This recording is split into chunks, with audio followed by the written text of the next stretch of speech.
I was blocked by an award-winning playwright for comparing Donald Trump to Caligula. But the problem isn't that the comparison is wrong. It's that it's right, and it means America is Rome. A few months ago, I was blocked on social media by a Governor General's Award-winning playwright. The reason for this digital excommunication, I had compared Donald J. Trump, formerly King, now court jester emeritus, to Caligula. The playwright declared the comparison too academic, which is a strange accusation, rather like calling a fire too hot or a drowning too wet. Academic? If anything, the parallel is too obvious, the sort of historical rhyme a half-attentive high schooler might scrawl in the margins of a history textbook. But this playwright, tender custodian of his curated world, would not countenance it. History for him must remain distant, cordoned off, a museum diorama with security glass. I sometimes wonder what he thinks now in the wake of those recently leaked emails implying that Trump may have performed sexual favors for a gentleman named Bubba. Now, as then, I am not interested in the prurience of the moment. Sexual gossip in politics matters only as a kind of imperial symptomology. The Romans understood this brilliantly. When the emperor's private life became slapstick, it was time to check the Senate for sharp knives. Trump's alleged escapades prove nothing except that American political life has devolved to a point where the sovereign's libido doubles as a national metaphor. But the playwright's real objection, I think, was never the analogy itself, it was the conclusion I drew from it. Trump is not remarkable. His power, then and now, comes from the delusion that America has entered some unprecedented era of madness, some novel departure from democratic sense. But no, what we are witnessing is not innovation, but repetition, not rupture, but rerun. Trump is history's déjà vu. The United States, whether it likes the role or not, is playing Rome. Consider one of the most perfect emblems of the Trump era, the Great Gatsby party, thrown at the White House during a government shutdown, of all things. The scene is almost too on the nose, as if scripted by a hack writer with a weakness for heavy-handed symbolism.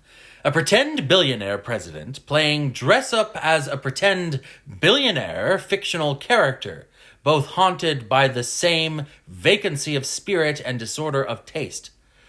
But the real kicker, what I suspect neither the attendees nor the man of the hour grasped, is that Gatsby isn't a billionaire at all. He's broke.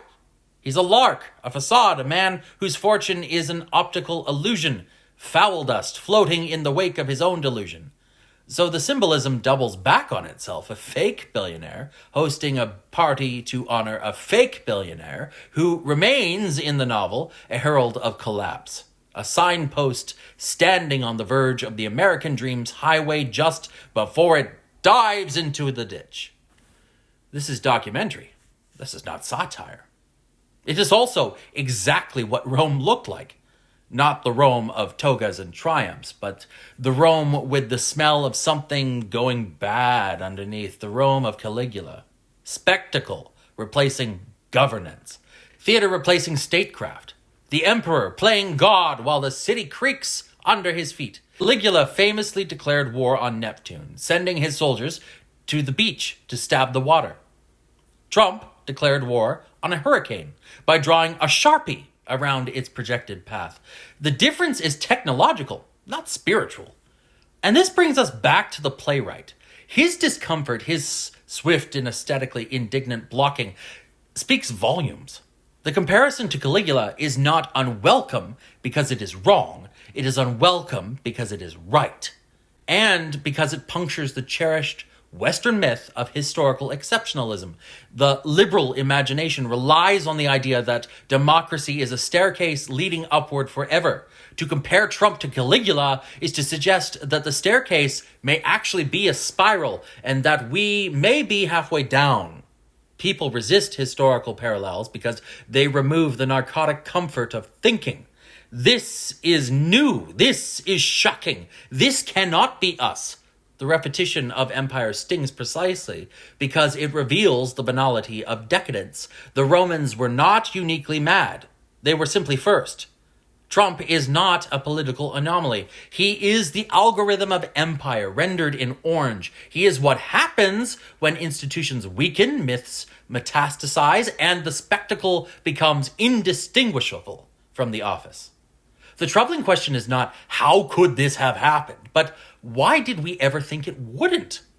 Members of Trump's own party have begun to peel away from him. Marjorie Taylor Greene, most prominently, a cartoon of dissidents made flesh. Watching MTG turn on Trump is like watching Caligula's Praetorian Guard begin to look at each other across the table during dinner. The Roman emperor was not assassinated in a storm of righteous democratic indignation. He was stabbed by the men hired to protect him. Not because he was evil, but because he was exhausting. Loyalty in a declining empire is not moral, it is transactional. When the emperor ceases to be useful, when his madness no longer intimidates but embarrasses, the daggers come out. Green is Charia. She is a pale imitation of a pale imitation. But the pattern is intact. The ramifications, of course, extend beyond American borders. The world is beginning to view the United States not as Athens, the noble polis, but as Rome. Allies hedge their bets. Adversaries sharpen their teeth. Global publics adopt the wary fascination of tourists watching a large animal in a zoo enclosure, unsure whether the glass is thick enough. The deeper danger is domestic. Trump was never the disease, he is the symptom. A republic with strong norms would shrug him off like seasonal flu. A declining empire is struck down by him like the plague.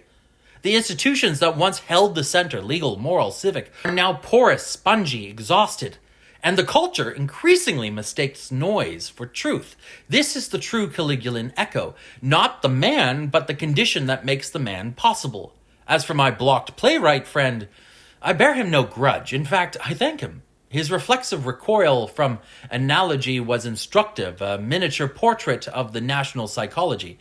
America and those in the American sphere cannot bear to see itself in Rome's mirror because the reflection shows a future that feels too familiar. Trump may truly not be Caligula. All right, he might be too dumb, too disorganized. Caligula, after all, was considered a cunning student before his emperorship. The United States, however, is Rome, and the party, like Gatsby's, is nearly over. The only question that remains is whether anyone in the room realizes what book they're in.